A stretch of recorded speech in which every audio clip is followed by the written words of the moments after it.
Antarctica एक ऐसा continent जो इंसानों के लिए हमेशा से एक पहेली रहा है। न यहाँ कभी कोई सिविलाइजेशन बनी, न कोई परमानेंट ह्यूमन सेटलमेंट। सदियों से लोग अंटार्कटिका को सिर्फ एक बर्फ से ढका हुआ जमीन का टुकड़ा समझते आए हैं, लेकिन असल में यहाँ छुपे हुए राज दुनिया के सबसे बड़े मिस्ट्रीज में से एक है। ब्लड वाटरफॉल्स, अंडरग्राउंड लेक्स, अजीबोगरीब क्रिएचर्स और ऐसे शहर जो बर्फ के नीचे दब गए हैं। ये सब सुन के लगता है जैसे कोई साइंस फिक्शन मूवी चल रही हो, लेकिन ये सब रियल है। अंटार्कटिका इंसान के लिए हमेशा से अनरीचेबल रहा, लेकिन जितना हम इसके करीब जाते हैं उतना ही ज्यादा ये हमें हैरान करता है। सवाल ये नहीं है कि अंटार्कटिका में क्या है, सवाल ये है कि अंटार्कटिका में ऐसा क्या छुपा है जो दुनिया के सबसे बड़े देश यहाँ अपना दावा छोड़ने को तैयार नहीं है। अंटार्कटिका एक ऐसी जगह है जहाँ हवा भी इंसान की दुश्मन बन जाती है। सोचो, टेम्परेचर -90 डिग्री सेल्सियस तक गिर जाता है, इतना ठंडा कि लोहा भी हाथ लगाते ही चिपक जाए। यहाँ पे स्नो स्टॉर्म्स आते हैं, वो भी 300 किलोमीटर पर आवर की स्पीड से। इस बर्फ के समुद्र में जिंदगी का नामो निशान तक नहीं दिखाई देता। ये दुनिया का सबसे ड्राई कॉन्टिनेंट है, इतना ड्राई कि इसे डेजर्ट बोला जाता है। सिर्फ 51 mm बारिश साल भर में होती है, मतलब राजस्थान से भी ज्यादा सूखापन। सोचो,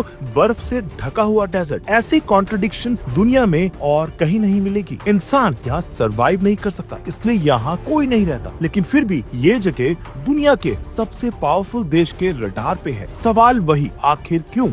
सोचो, एक ऐसी जगह जहाँ इंसान रह नहीं सकता, लेकिन दुनिया के सबसे बड़े देश उस जगह को अपना कहने पर तुले हुए हैं। France, Norway, Australia, Britain, Argentina और न्यूजीलैंड सब ने अपने अपने टुकड़े पर दावा किया है। ऑस्ट्रेलिया तो पूरी राइट साइड को ही क्लेम करता है। ब्रिटेन, फ्रांस और बाकी सब भी अपने अपने फ्लैग्स लेकर तैयार बैठे हैं। लेकिन सवाल ये है, भूतिया हवाओं और बर्फ के नीचे ऐसी क्या चीज छुपी है जो इतने बड़े देशों को अट्रैक्ट करती है? अंटार्कटिका को किसने सबसे पहले डिस्कवर किया? इसका जवाब आप किससे पूछ रहे हो उस पर डिपेंड करता है। ब्रिटिशर्स कहते हैं उन्होंने सबसे पहले देखा। रशियंस का कहना है कि उनके एक्सप्लोरर्स पहले पहुंचे, लेकिन ग्रीक फिलोसोफर एरिस्टोटल ने हजारों साल पहले ही थ्योरी दी थी कि जमीन गोल है और साउथ पोल पे भी एक लैंड मास होना चाहिए। 2021 में एक न्यूजीलैंड स्टडी के मुताबिक पॉलिनेशियन माओरी लोग 7th सेंचुरी में अंटार्कटिका तक पहुंच चुके थे। कैप्टन जेम्स कुक 1773 में अंटार्कटिक सर्कल तक गया, लेकिन बर्फ और आइसबर्ग्स देखकर 130 किलोमीटर पहले लौट गया।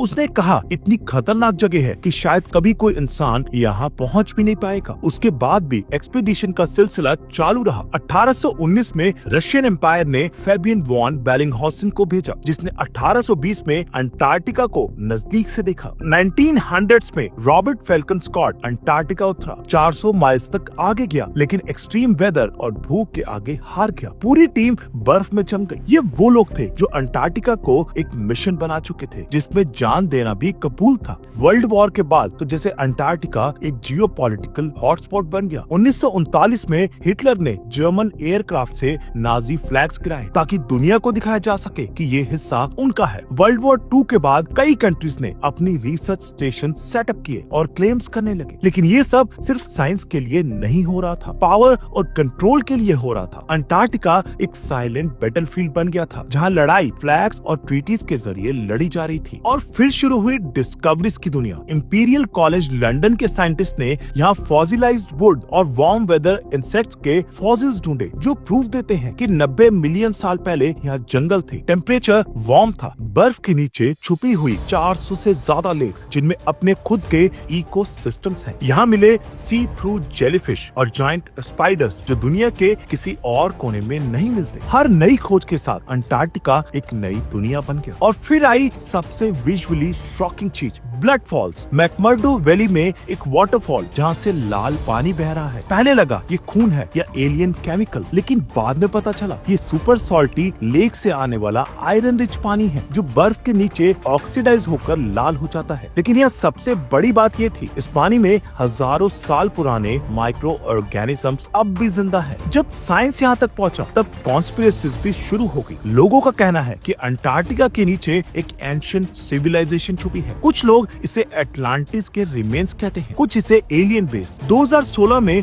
गूगल अर्थ पे डोम शेप स्ट्रक्चर्स और एबनॉर्मल एक्टिविटी देखी गई। यूएफओ साइटिंग्स और सीक्रेट मिलिट्री ऑपरेशंस की बातें आम हो गई। क्या ये सच में एक्स्ट्रा टेरेस्ट्रियल बेस है या सुपर पावर्स के सीक्रेट बेसिस? 1961 में साइन हुई अंटार्कटिक ट्रीटी ने बोला कोई भी देश यहाँ मिलिट्री यूज नहीं करेगा, सिर्फ साइंटिफिक रिसर्च करेगा। फाइंडिंग्स सबके साथ शेयर होंगी, लेकिन रियलिटी कुछ और कह रही है। चाइना ने मल्टीपल रिसर्च स्टेशंस लगा लिए और क्वाइटली इंफ्रास्ट्रक्चर एक्सपैंड कर रहा है। यूएस और रशिया भी एक्सपीडिशन पे एक्सपीडिशन भेज रहे हैं। अंटार्कटिका अब एक डिप्लोमेटिक शतरंज बन चुका है। और जब बात रिसोर्सेज की हो, अंटार्कटिका एक जैकपॉट है। यूएस जियोलॉजिकल सर्वे के मुताबिक यहाँ 500 बिलियन बैरल्स ऑयल और गैस छुपा है। लेकिन आज का असली फोकस है रेयर अर्थ मिनरल्स जैसे ओमियम, टर्बियम, डिस्प्रोसियम। ये मिनरल्स हर इलेक्ट्रॉनिक्स और इलेक्ट्रिक व्हीकल्स में यूज होते हैं। चाइना इन मिनरल्स का किंग है और अब अंटार्कटिका पे भी नजर है। जिस देश के पास ये मिनरल्स होंगे वो कल का डिजिटल एम्परर होगा। और एंड में बात करते हैं एक और अनसंग हीरो की, साउदर्न ओशन। अंटार्कटिका के नीचे फैला हुआ समुद्र जो दुनिया का 15% कार्बन एब्सॉर्ब करता है। ग्लोबल वार्मिंग के खिलाफ ये ओशन एक इनविजिबल वॉरियर है। लेकिन जैसे जैसे बर्फ पिघल रही है, नए ट्रेड रूट्स और मिनरल्स सरफेस पे आ रहे हैं। साउदर्न ओशन अब क्लाइमेट का भी कंट्रोलर है और फ्यूचर जियोपॉलिटिक्स का भी। अंटार्कटिका अब सिर्फ बर्फ नहीं, ये मिस्ट्री है, हिस्ट्री है और फ्यूचर का बैटलफील्ड भी।